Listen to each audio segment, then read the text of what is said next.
Bonjour, welcome to the More Way Thinking podcast, or MWOT for short, hosted by me, Lee Greeno, here live from the Man Cave every week. Hope you're doing well, of course. We've got the big interview Monday, if anyone gives a shit. Meghan and Harry. Oh my God. A lot of people will be listening to it, so we may laugh, but for me, I interview people on here that are far more interesting.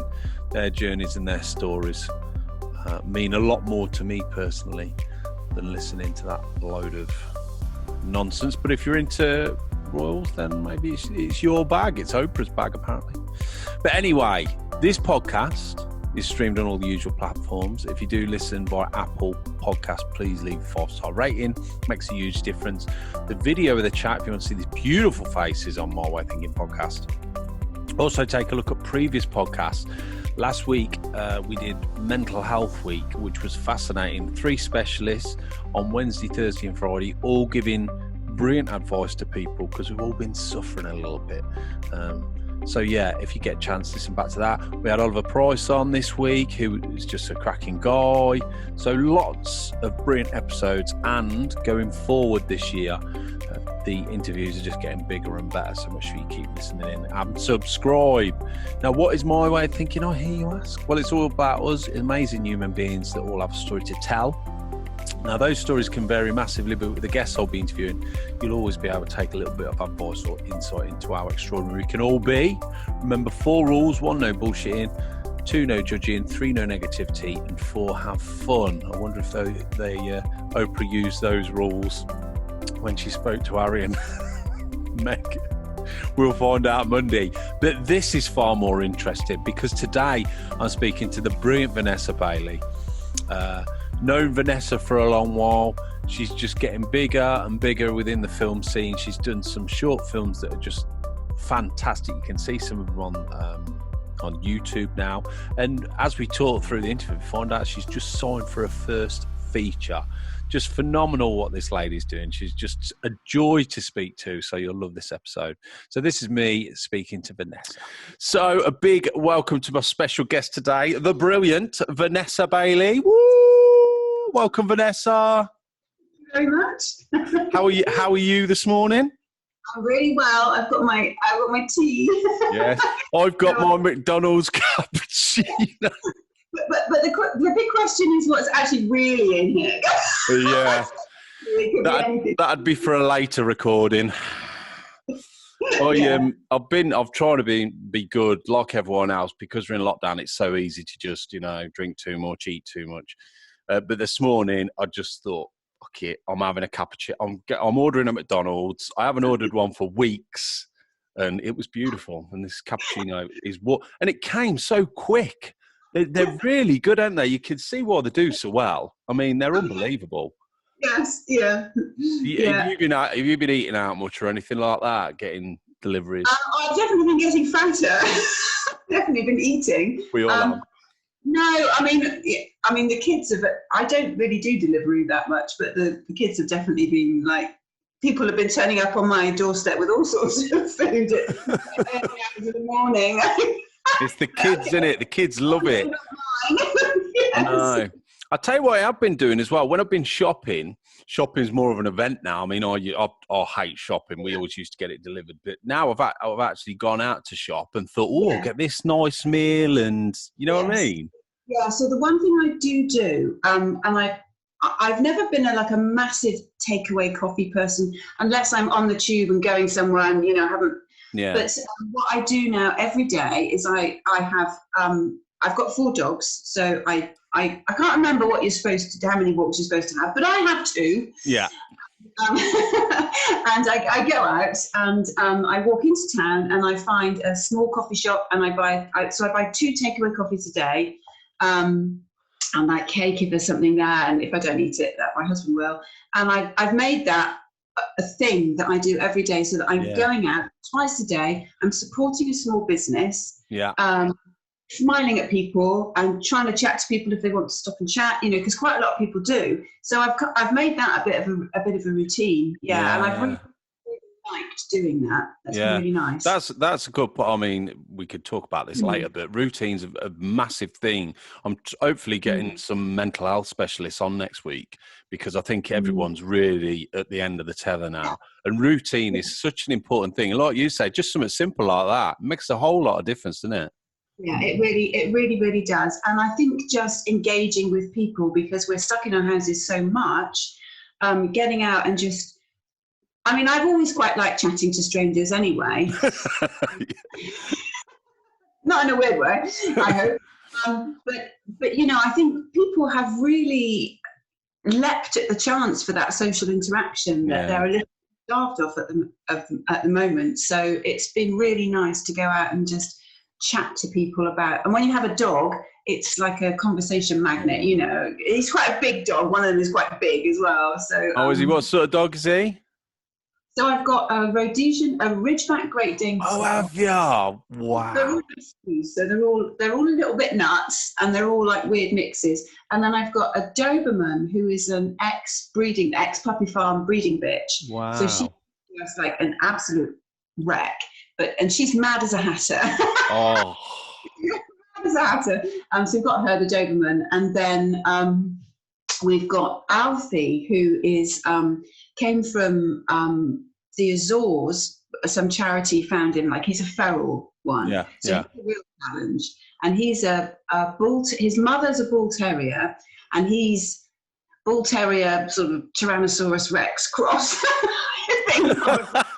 Tyrannosaurus Rex, love it. He's a bit of a handful, so we're doing some training with him. But yeah. Well, I've got 2 boxers. And I'll tell you what one thing they're as mad as, but one thing about lockdown, you know, they've loved it. They're going to be, when everything's back to normal, you know, every day coming in, lying down next to you. But there's something quite beautiful about, you know, when you're at the end of your tether and you're really stressed, you just look at the dog and the dog's like, just chill. Oh, they're great company. Yeah, because they don't change. Like, the world's the same for them. Like, whatever. Yeah. Well, anyway, actually, that leads us on to the stories this morning, because I did know you're a dog lover. I do my own work. So we'll go through these stories, then we'll talk all about you and obviously what you've been up to. But first of all, I always like to talk about a couple of heartwarming stories or happy stories, because the news is just so bloody miserable. So I've got a heartwarming one and then a really funny one. Which do you want first? Let's have a heartwarming one first, shall we? Yeah, let's go for that. Okay, so it's no secret that animals often do the sweetest things, and one dog's captured the hearts after he showed just how much he cared about his owner.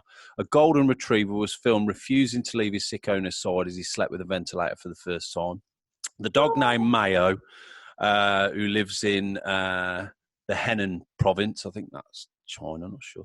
2-year-old Mao can be seen in the clip, and I'll put a picture on the YouTube video, next to his laying on his chest, next to his owner, and he's just looking at him, and this guy's like got a ventilator on, and he's just... this guy suffers from high blood pressure and heart disease, and sometimes can experience cardiac arrest, so the doctor suggested sleeping with a ventilator. The adorable pooch seems more concerned about, you know, the owner, despite the guy saying, "Look, I'm okay." He's just there on his chest, looking at him. Just, you know, it's a beautiful picture. Now, this is the interesting thing. We've touched on this a little bit, but this comes after us. This is the sad part. This comes after a survey revealed that over a third of dogs bought or adopted during coronavirus have never been the park. So according to new research, pet wellness expert, as many as 3 in 5 lockdown dogs have never left their home. And if that weren't sad enough, 2 of the pups have yet to be introduced to another dog, which I think is important. Very important, yeah. Yeah. The results show that 71% of new owners are concerned their dog will have separation related issues once life returns to normal, which is what we just talked about. More than 40% have also experienced regret over the decision to purchase a puppy. That pisses me off. With many admitting they hadn't realised the amount of work that goes into raising and caring for a dog. Yes. So I think the whole point of, I mean, that's a gorgeous story. It's a gorgeous story. Yeah. The whole point of having a dog, I would have thought, or one of the points in lockdown, is that you then can go out and take them for a walk. So I don't know why these owners are keeping them in the house, but dogs are really hard work. They are. Puppies wee everywhere. You know, they're not like in the toilet roll advert. Yeah. You know, they are really hard work. So I'd noticed that people had started adopting, you know, rescue dogs, and I thought that's not necessarily going to go well, because people who haven't had dogs don't understand how much work. Especially if it's a rash decision because of lockdown, which we all do. I did one today having a McDonald's, rash decision. But a dog is a totally big responsibility for the next 10, 15 years. So I just hope, you know, if people are getting dogs, just think about the dog sometime. Exactly. And just take the responsibility on. You know, because if people don't, that really annoys me. You know, it's like they expect it. The dog. What do they expect the dog to learn how to put? You know, toilet train itself. Yes, exactly. Yeah. Give me the funny one, then, Lee. Okay. I'll see if it's the same funny one, because I've got a funny one as well. So Okay, excellent. Right, but this one's just a quick one. This is about dogs as well. A woman in Canada has been fined for breaking COVID curfew by walking her husband on a lead. When stopped by police, she claimed that her partner was in fact a dog. On Saturday, Quebec. That's the name. Quebec said. That people, obviously the country Quebec, said that people would have to stay indoors between 8 p.m. And 5 a.m. in a bid to hold the spread. However, dog walkers are allowed to be outside during this time. Right. Police stopped the pair in Sherbrooke at around 9 p.m. just after the rules took effect. Both of them were fined £893. That's a big fine, you know. That's a fine. Yeah, despite claiming they were acting within the rules for pets. Isabel Gordon of Sherbrooke Police Department said they did not cooperate with the police at all. So it sounds like they've been given a lip.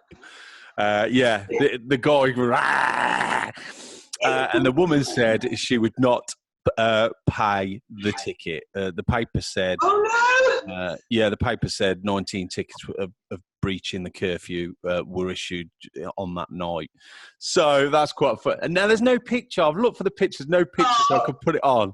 I wouldn't search for that picture too hard, because you never know what might come up. I know, yeah. Woman with man on dog lead. Gimps and all sorts will come up. But the story I heard, and probably a lot of people have heard this because it's quite recent. So there was a guy who had I think it was a greyhound. He has a greyhound, and he noticed that the dog had been limping, and he was taking it for a walk, and the dog had been limping, and so he took the dog to the vet. I think it cost him quite a lot of money, and there was absolutely nothing wrong with I feel like you know the story. There's absolutely nothing wrong with the dog. And then in the picture, when they show you the picture of the owner, you can see that he'd damaged his leg and was limping. And it turns out that the dog was just limping in sympathy with the owner. And there was nothing, sort of like, empathic limping. I thought that was amazing. Yeah. I seen it. It was on. It was on this morning, weren't it? And I love it. I love that, because the guy, the fact he took it to the vet, we know how expensive vets are. And the vet scanned it, and I mean, once you have a scan, that's 500-600 quid. I know. Yeah, I know. Yeah, but if people check the video out, there is a video online, and the dog is just limping right next to him. It's literally. I know. So sweet. Anyway, a lot of love for the dogs. So, right. So let's start your chat now. Whereabouts did you grow up, Vanessa? So I am from Bristol. All right. Bristol born and bred, innit? So I can always spot a fake Bristolian accent when they have them in television shows. I'm like, no, that's Wiltshire, that's not Bristol. So I was born in Bristol. I grew up in a place called Fish Ponds, which didn't have any ponds at all, as far as I know. My dad was a builder, and my mum was a hairdresser. All right. And my brother and I were the first generation to go to university you know, like that was a big thing. So yeah, I grew up in Bristol, and my husband, came from Bristol as well. But then after that, we've moved around quite a lot. But yeah, I'm a Bristol girl. So so obviously you're very creative.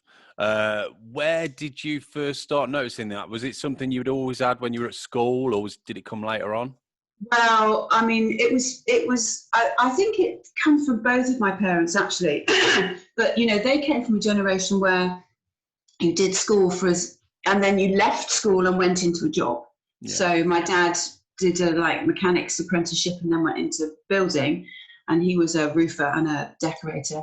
And my mum, you know, they left school at whenever it was, and she went into hairdressing. But my dad was very, very good at painting. He took up watercolor painting just off his own back. Didn't really go anywhere with it because, you know, the culture is you earn money. That's kind of like your whole life, you know. So you don't have a lot of money or time for you know, cultural activities. But he definitely had that artistic streak. My mum was incredibly musical, never had the opportunity to take it anywhere at all. But when you heard her singing she was an incredibly good dancer. And when you heard her singing around the house, you know, she had a beautiful, beautiful voice.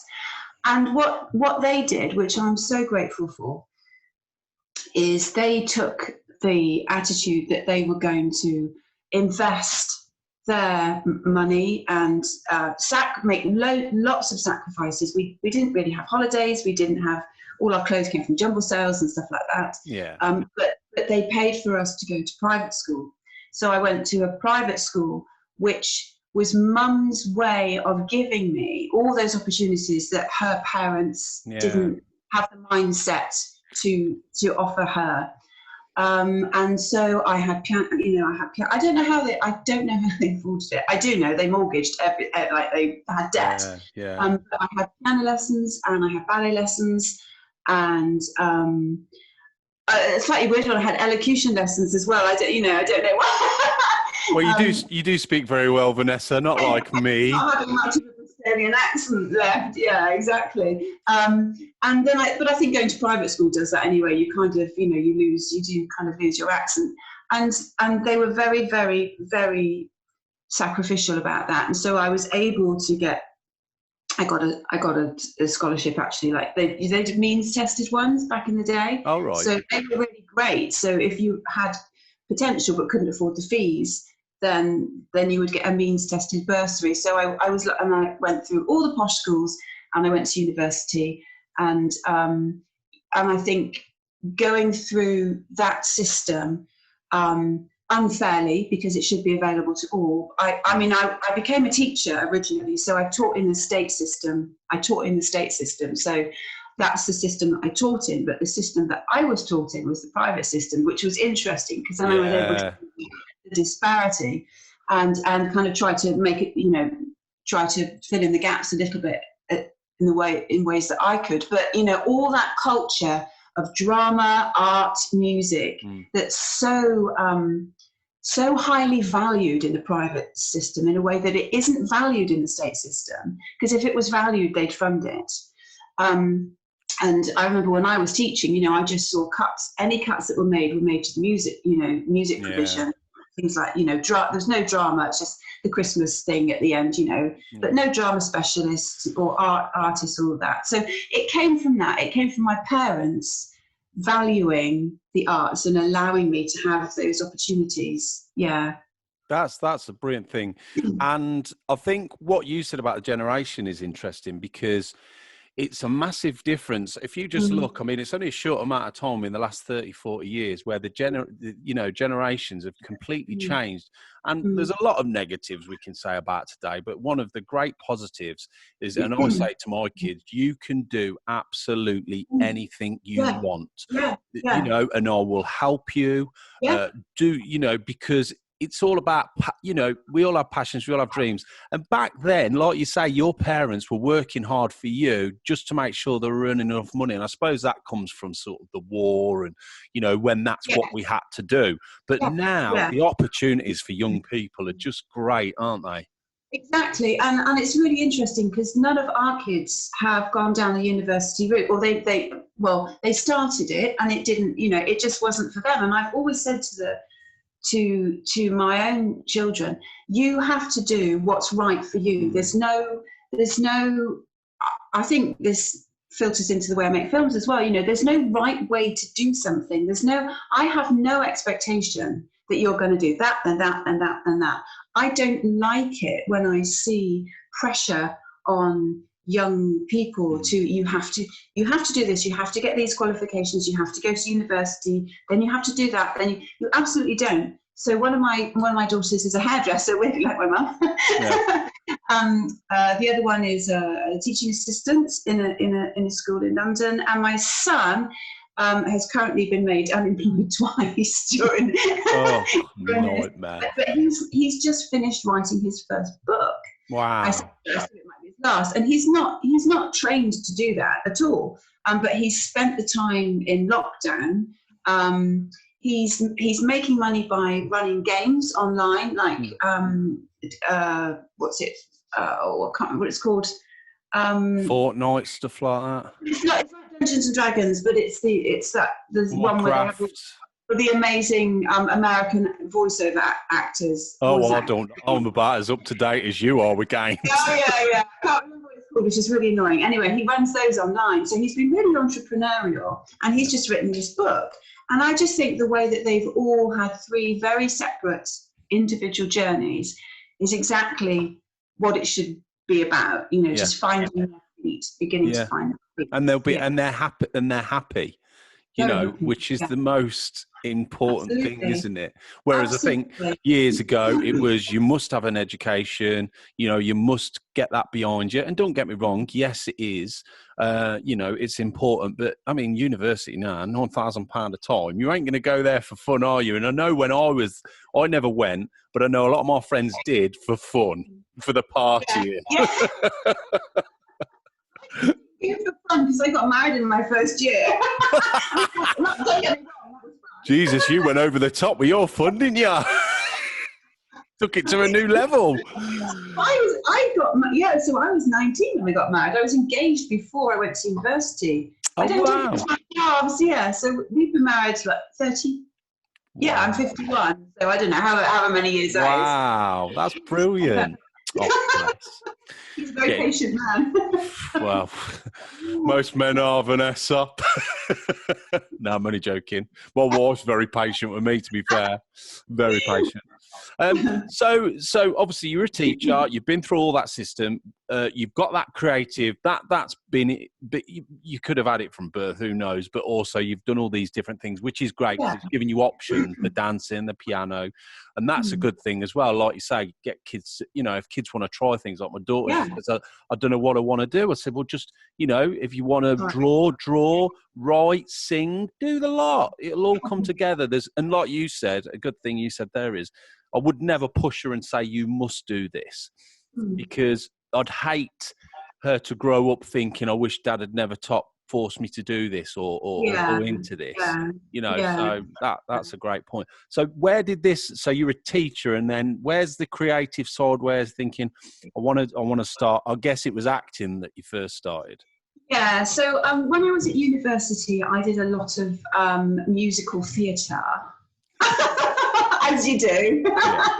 And like Pinter and Chekhov and plays like that. And I really got the bug for that. I don't have any training in any of what I do, none of it at all. Formal training, just on the job stuff. And so I did that, and I worked and then I saw an advert in the newspaper. An actual newspaper, which was advertising for extras for a television series which was being shot. I was up in Durham, and they were shooting.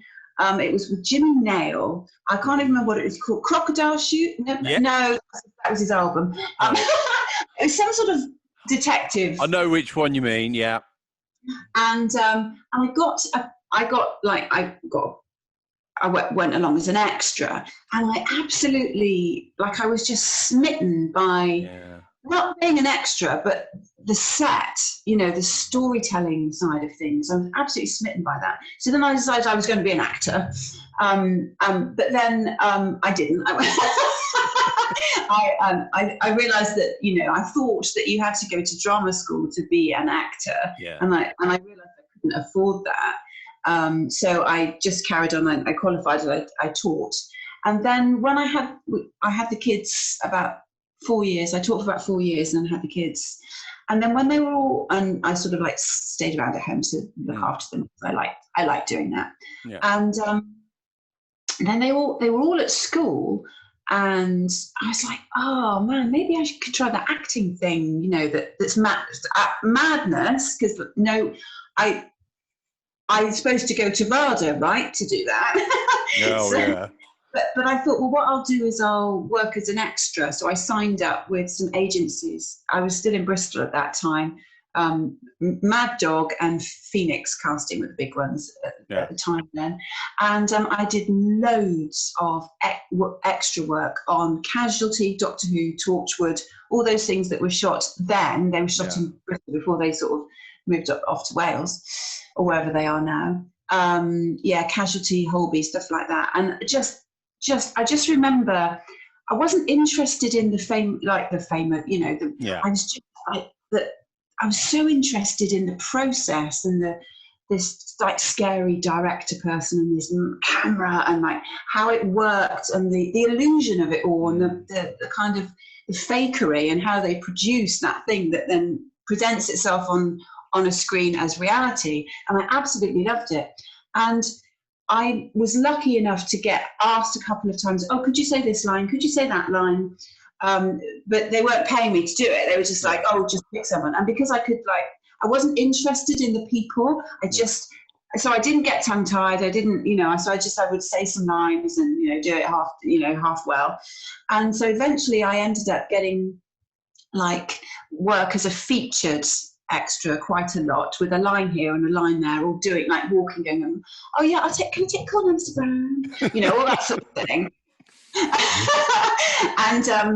And I gradually built up enough confidence to think, well, I'll do some of these free short film things that students, you know, I had worked out then that students made short films and you could get a show reel. So that's how I got into the acting. I did lots of collaborations and got a terrible show reel together, sent it off to an agent.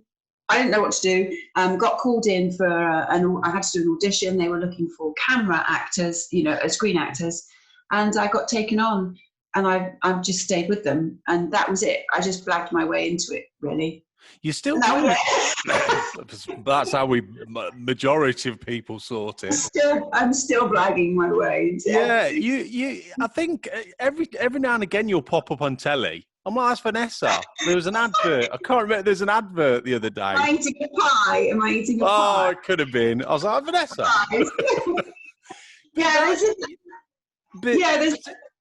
I suppose it's nice that you've got that little career going where you know, and you get paid for little jobs like that. I suppose that's nice. Yeah, well, I've been lucky, and I started off doing commercials because you start off doing commercials because that's your bread and butter, and it's a really good way of learning how a set works, you know, when you haven't got any experience. So I did a lot of commercials as grumpy wife of,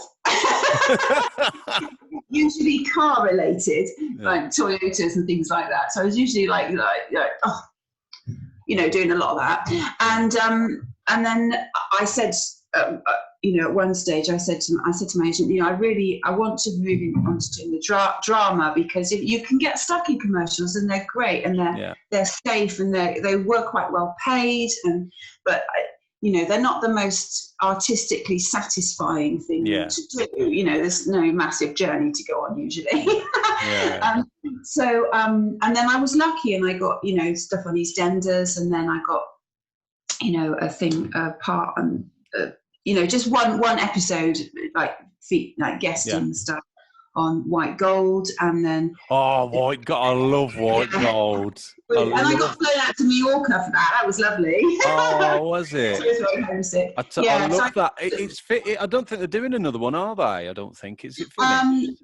I think it's finished now. Yeah, I did the first season, and then Damon Beasley, who's a really lovely director, he then got me along to do something else, like another guest role in something First Team that was made the football thing. So I get those, and I really enjoy that. I've done EastEnders, which is a whole load of cameras. That's like there's nowhere to look. Was that just studio, or did you get to go to Albert Square? I think I walked through Albert. I mean, it's a big complex, isn't it? Yeah. Out in, wherever it is, the end of the Well, it's moved now, hasn't it? It's moved now, hasn't it? It's a whole new set somewhere, isn't it? It may have done. I mean, the one that I went out to, I think it had the hospital out there as well. I can't really remember, but it was studio. It was studio, so it was like their house, and then a doctor's surgery for another episode. Yeah.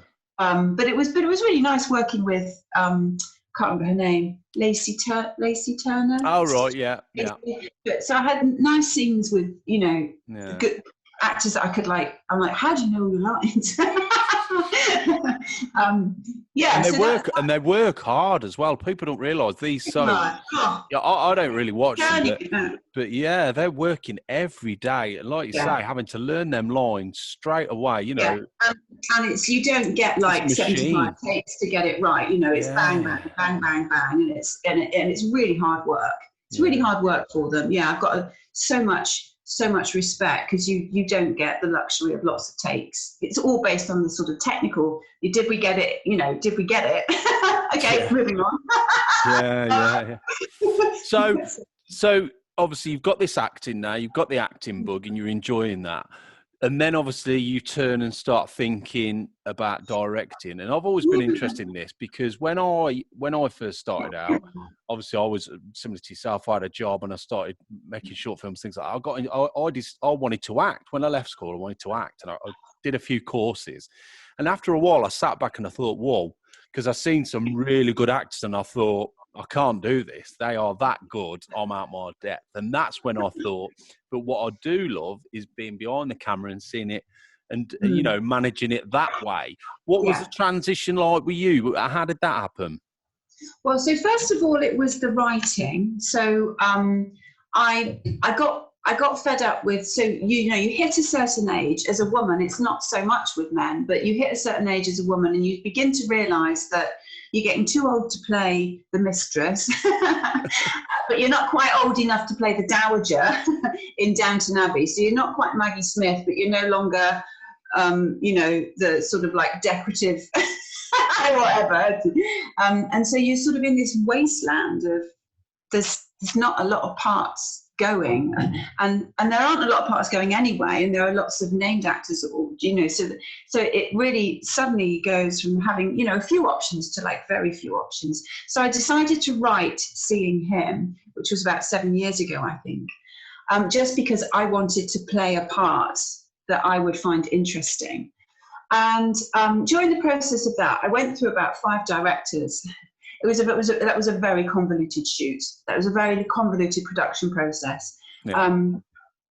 And eventually I was lucky, and Chris Jones directed the final version that finally it was 2 shoots that sort of got merged into one, thanks to my editor seamlessly doing that. And that process basically just made me wonder about having a bash myself, but then I was really scared about trying to do that. And then I accidentally, then I thought, I'm going to have a break, actually, because Seeing Him was really, really, really hard work and a real baptism of fire. And then one night, it's a great film, though. Is it still about? Can people see it on YouTube? Because I think it's just on YouTube. If you just Google, that's where I watched it. You can just watch it on YouTube.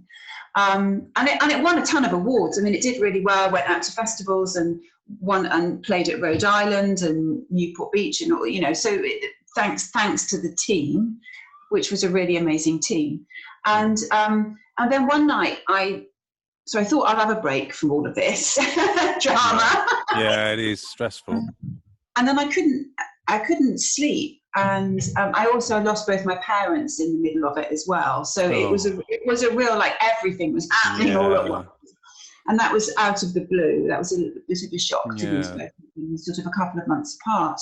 And so I needed a rest. And then one night I couldn't sleep. So I just came downstairs and started, naffing about on my laptop.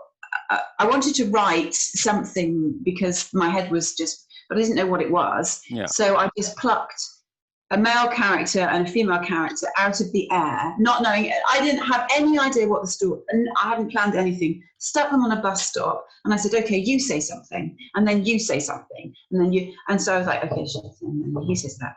And that was where bus stop came from. And I got to the end of this film, and I don't know if you've watched it yet, but I got to the end of the film, and I didn't know what the film was about. I just kept writing the dialogue.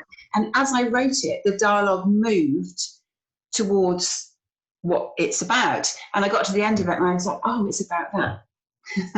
And then I showed it to my husband the next day, and I said, oh, I've accidentally written this script. Could you read it and see what you think? And he said, you should make it. And I'm like, I don't want to make it. I don't want to get through it again. And he said, well, why don't you direct it? And initially I said, no, I'm not a director. I don't direct, I act. But in the end I did. I thought, well, how hard can it be? And I thought, well, it's just 3 actors. And if I can get great actors on board that I know don't need cast well, then you don't need to fiddle around with their performances. You just, unless it's for technical reasons, you just let them do their thing. Have a great team where you trust them. And I just took that leap of faith in my team more than myself. And people were happy to come on board. They read the script and liked it. And so that was my first stab at directing, and then I've done 2 more since then. It sounds to me like that. It sounds to me like that was a bit of therapy for you, writing that. Because it always is. And I find that because I've struggled with mental health when I was younger, and writing is a great way. I had a guy on the other week, and he wrote a journal, and that helped him. He had cancer, and writing is such a brilliant thing, because you almost, when you're thinking, you have so many thoughts going throughout the day, especially as a creative. You're probably the same, but when you're writing it down, you're focusing on what you're actually writing, and the script's exactly the same thing, is it? It's quite cathartic. It's incredibly cathartic. It's a very expensive form of therapy. Make everyone be part of.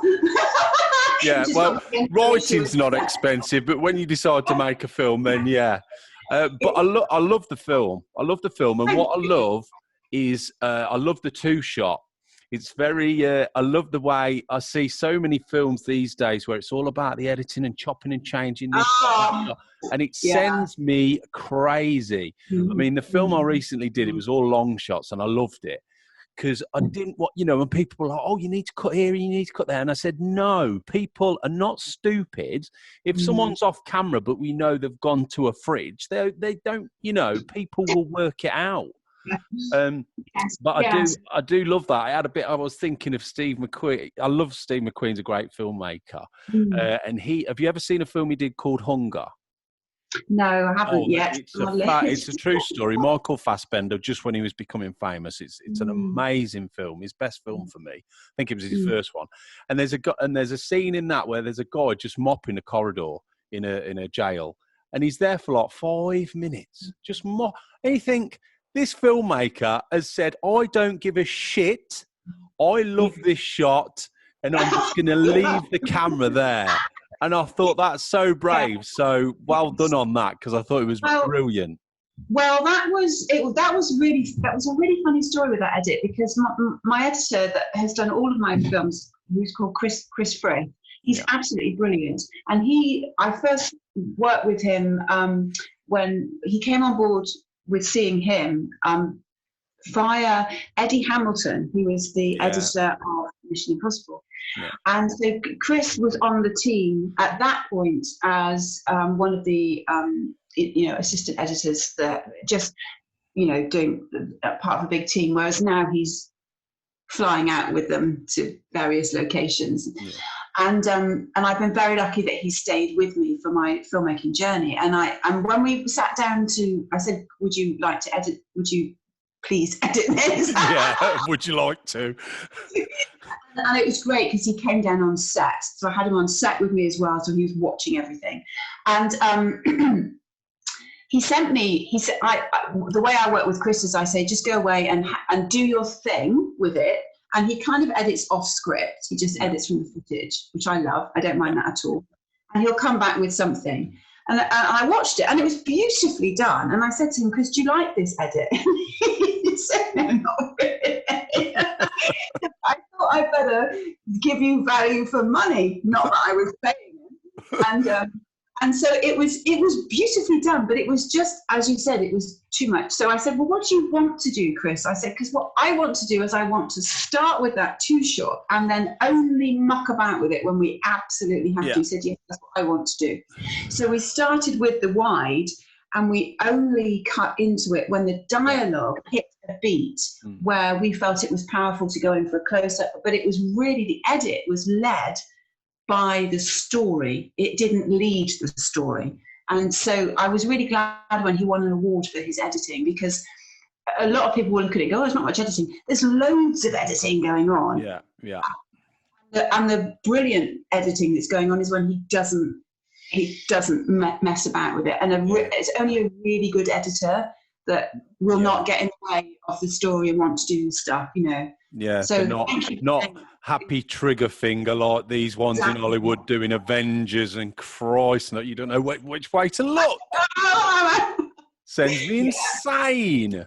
I think, and I think the edit has to suit the tone of the film as well. And the film is it's a slow burner and it's about the characters. So it's not really about moving the audience around. We want them to stay slightly awkwardly trapped in that bus stop with those people. It's really good, beautifully lit, and just really, that's the kind of shorts I like.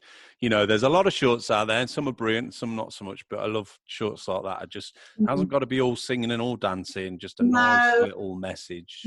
Nice. So obviously now you've got the director's book. Now directing, you have to have a lot of confidence, and I think that's where you were saying it was building that confidence up, because you're in charge, everybody's looking at you, and it's like, I better know the answer, and if I don't, I better know how to wing it. So where's this led you to? So are you thinking, right, I'm more and more confident now, I want to write, I want to direct? Where's this leading to now? Well, so I think one of the advantages I had, weirdly, was coming to it, having spent lots of time on set, the other side of the camera. So I wasn't intimidated by a set. And I think and I wasn't intimidated by actors. And I think a lot of directors, it must be really hard to deal with actors, because I think they're probably could be one of the most it's all very well knowing about your lenses, but what do you do when an actor doesn't, doesn't know what to do, or is feeling unsure? That's one of the hardest things, because a lens I can just ask my DP. I have to know how to bring out a good performance in an actor, or not bring it out of them, but give them the environment which allows them to be their best, give their best performance. So that was an advantage to me. I think I've just been very, very lucky with the people that have been happy to work with me, and they like the way I work. Because I give them a lot of autonomy, because they're very, very skilled people. So, I don't tell them what to do. I tell them what I want, and then they find the way to do that. And so I've been lucky that I've worked with pretty much the same team, give or take a few changes in certain roles, for The Long Walk Home, which was far more ambitious than Bus Stop. And then, and which Tom Martin shot again, who shot Bus Stop. And then I worked with a different DP for Small Talk, because it was locked down and we couldn't be doing people from Birmingham. And, it was just, so it all had to be London based. And I think my confidence has just come from, the more you do it, the more you realise your own mistakes that you make, and what you've got to be better at next time. But actually, where I wanted to go has suddenly landed in my lap a little bit. I don't want to say too much because I haven't signed the contract yet or even seen the contract yet. Yeah. But literally yesterday, I was hired to shoot a director feature. Wow. Which is what I wanted to do, was a feature. Great news. Stop making shorts. Stop making shorts. That's great news.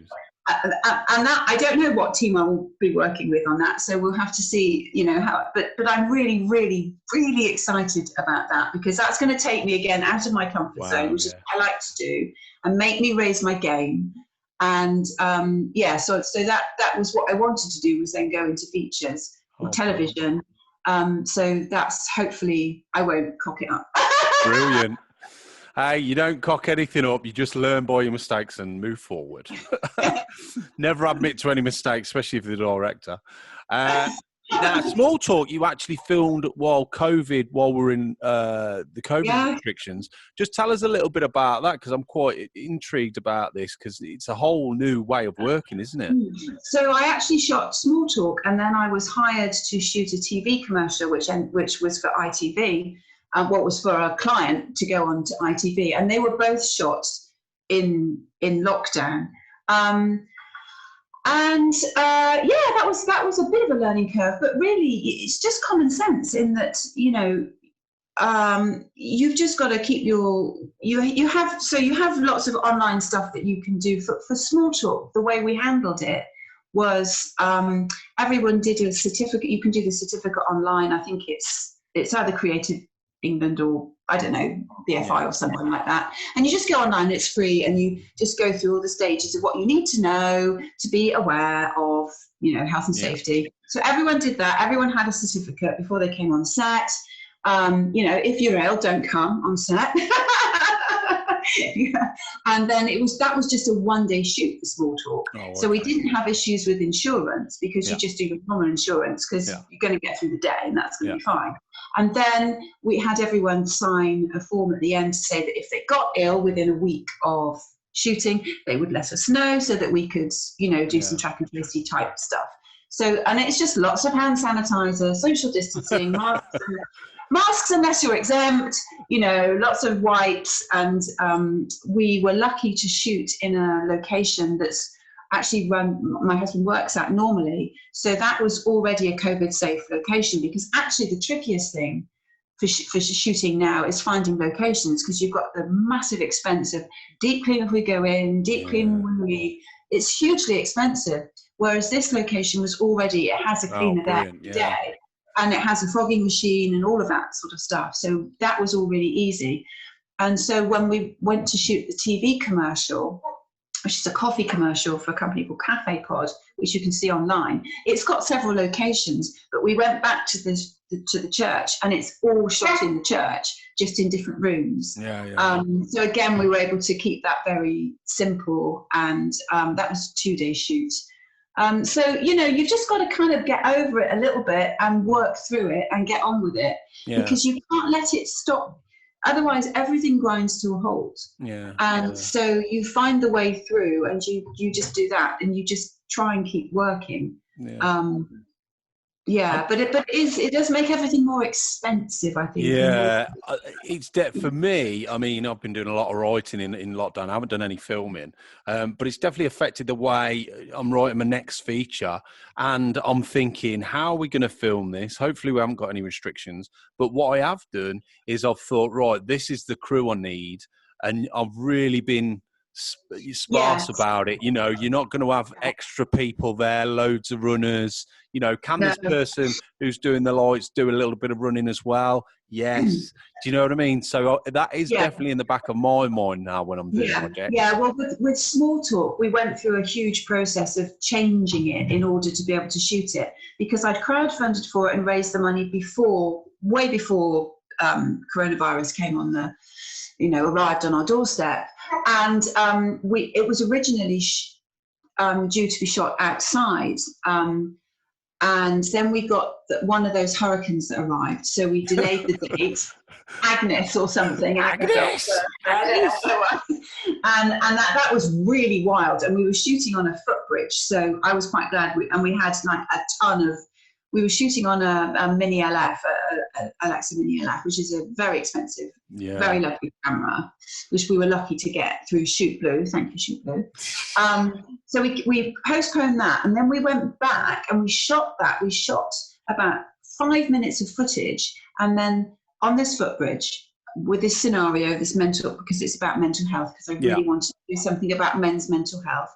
And about an hour into the shoot, we got about 5 minutes of footage. Someone came onto the set and basically broke a ton of equipment. So I've got to go to court. I've got to go to court next month. My God! And we were literally in a cul-de-sac in a suburb in Teddington. It's the most middle class outside of a gastropub. Oh my God! And we just wandered in from somewhere else. So that was everything. All our money, all our insurance, everything. Boom. Shoot over, 3 of us down to the hospital to get all our hepatitis checks and stuff like that, because he spat on us and stuff. Anyway, then I thought, well, I'm going to have to. I did another crowdfund. Everyone was amazing. Did another crowdfund, rewrote it, and then coronavirus hit. So then I had to rewrite it for inside. But luckily, I only had 2 people in it anyway, because we couldn't have them on a footbridge anymore, because then pedestrians, social distancing, all of that. Yeah. So I completely rewrote it. To shoot indoors. And I think one of the things we'll be able to spot about COVID shoots is that every interior location has all the windows open. and I've watched it. We've just hit picture lock. Hooray! And you're kind of watching it back and like all the windows are open, and it looks like it's really, I mean, it was shot in summer, so it kind of makes sense. Oh yeah, well that's good then, yeah. But I mean, I think that's, you're doing a great job as a director, because you have these things that come up that you have to think on your feet. You have to, you rewrote stuff, and I think that's one big thing to be a great director. You've got to be able to think on your feet, and you can never stand still and not accept things can change. It's no good. Yes. And I think that's the same for a lot of filmmakers or anything in the film business. You have to listen to people who give ideas and experience. Some writers will send me scripts sometimes. You'll say, well, maybe you should change this.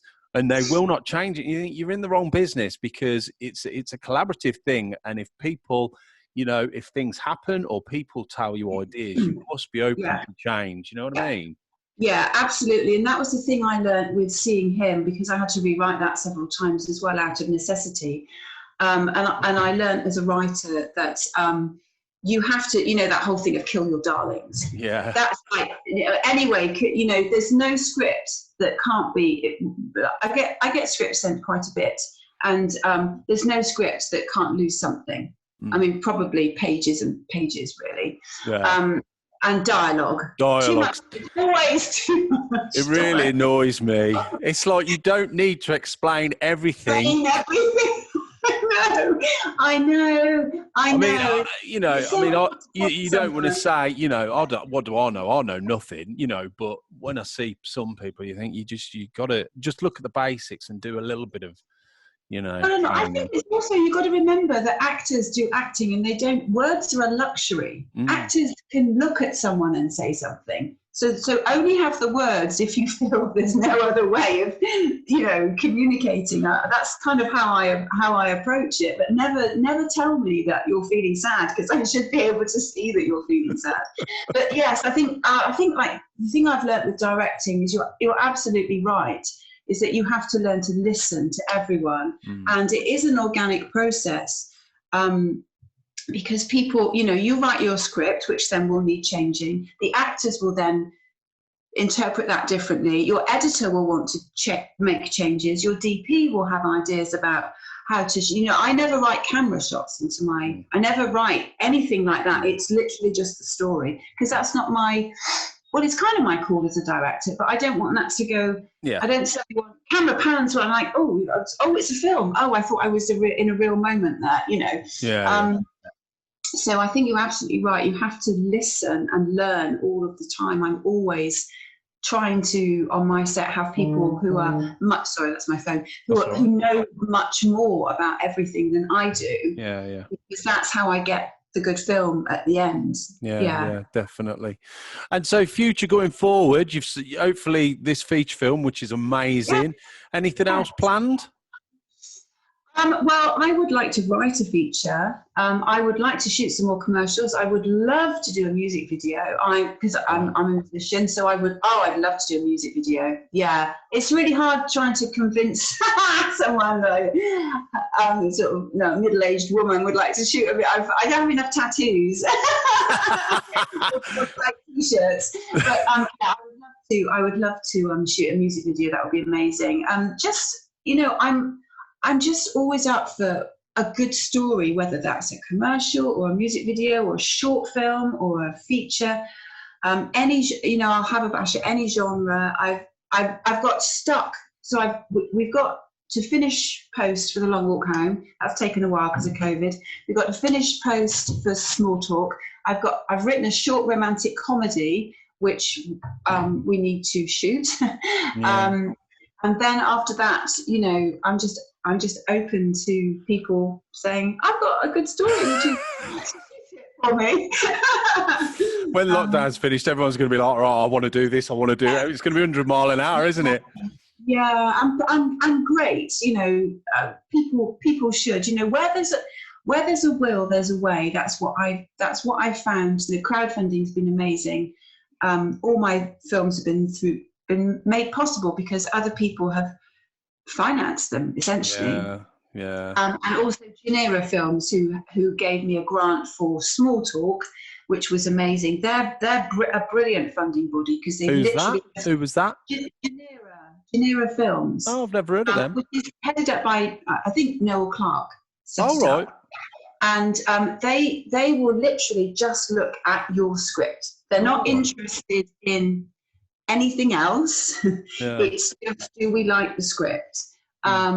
Whereas some of the funding bodies, it's quite difficult to negotiate all the hoops that you have to jump through, which I don't need to tell you about that, right? Yeah, crazy. I give up most of the time because I'm like, So Genera are great, and they have the snap rounds, and then they have a big one, which is a big chunk for a short film. And so they helped me finance Small Talk, which is really good. So where there's a will, there's a way. Yeah. Something I've just thought of because we spoke about Chris Jones. Have you heard anything? We met many years ago at the London Screenwriting Festival, and I think he put a post on because obviously it's suffering, and I would hate to think that's going to disappear because it's such a brilliant event. Have you heard any news on that, or what's happening with that? I haven't, because I stopped working for them a few years ago. I didn't stop work, I sort of moved more into filmmaking. But I think there's an online version this month, and then I think they are hoping to do a physical one in September. I think. I haven't really sort of you're not involved anymore. No, not in that way. But yeah, I just hope it comes back because it was such a brilliant event. And when we said about people writing, that's one thing I'd say: go to that event because you will learn so much. And I just hope it continues. Yeah, great speakers. I'm sure it will. I mean, it's doing stuff now. It's the website is up, and yeah. Brilliant. Now, best bit of advice. So, if you were to give someone a bit of advice. Come on, let's have it. What is it? Well, I feel very ill qualified to give advice, but I think one thing I would say is don't let anyone tell you there's one way to do something or that you can't do it. I had lots of people telling me I couldn't get into acting, and also I shouldn't make films. So there's no one way to write. It just has to be interesting, right? Yeah. You have to write what you want to write with your voice. So there's no one way to write. There's no one way to make a film. There's no one way to make a film happen. There's no one way to direct. So I would say, don't listen to people saying you have to do it this way. There are obviously rules that mean that you will safeguard your end product, but just don't listen to people say there's one way to do anything. And then I would also say, have confidence in the product that you are hoping to bring to life, and don't compromise on the people that you bring on board. Don't compromise on your actors. That's something I see a lot in short films, that it's a really great script, but the actors aren't up to the script. And a great actor will make a terrible script sound amazing, but a bad actor will kill a brilliant script. They'll be dead in the water. So be really fussy about your casting, because your casting, if you get your casting right, 90% of your job is done. You don't, it's done for you. So don't compromise, and don't be impatient to get something done before it's, don't put the script out there before it's absolutely down to its bare bones, and don't compromise on your team. And don't listen to naysayers. Just don't listen to them. Let them be negative somewhere else. Time to do one. Nice. It's usually people that wish they'd have done it. That's who it is. The bitter and twisted fools. Yeah, exactly. It's usually the people who aren't doing anything. And I found so much support from people who are doing stuff. Good filmmakers want to support each other. That's what we want to do. Definitely. It's not a competition. There's so much stuff out there for people to make. So yes, that would be my advice. Brill. And a favourite, I always ask my guests for a favourite. It can be a book, a film, or anything really that's just accessible. Have you thought of a favourite? I have. So a little while back, I watched a feature film, an independent feature film, which I'd noticed had been crowdfunding, called A Serial Killer's Guide to Life. Oh, right. And I can't remember who wrote it and directed it, but one of the actresses, it's very, very good. It's very, very good for a particular reason, which I'm not going to tell you about because I want you to watch it. But the actress in it is called Poppy Rowe, and she is, so she's married to the writer, who I think is somebody Staten Rowe. And the cast are brilliant. The writing is very good. I watched it because it's shot by a guy called James Layton, who worked on Seeing Him. Oh, right, okay.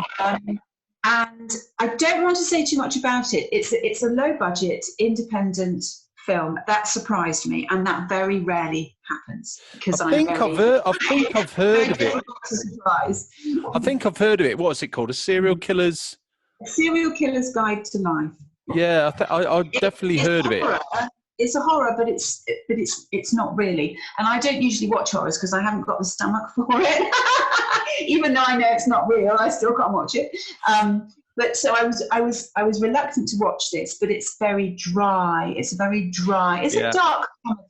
Yeah, I do know about it. I haven't seen it yet, but yeah, because obviously in the indie world, you're exactly the same as me. I love watching indie films because the sweat and blood and tears that's gone into it.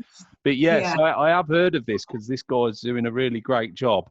So yeah, I will definitely watch that one. I love it when you see and you see talent, like you say, that Poppy Rowe. You see. She's so good, and the other, all of them are good actually. The other actress who plays the other main part, she's absolutely brilliant. I really recommend watching it. Yeah. Yeah, I'll definitely watch that. I'll tell you a thing. It's why I'm a bit knackered this morning. Last night I was binge watching "It's a Sin" by Russell T Davies. Have you watched it yet? No. Wow, it's amazing. It's every now and again you'll get a series or a TV show that's like everything, writing, acting, the lot, and it is brilliant. It really is. So I'd definitely recommend. Yeah. I just kept watching them last night, and I thought, Christ, it's 1 o'clock. I like that. Do you remember when 24 came out? When it first came out.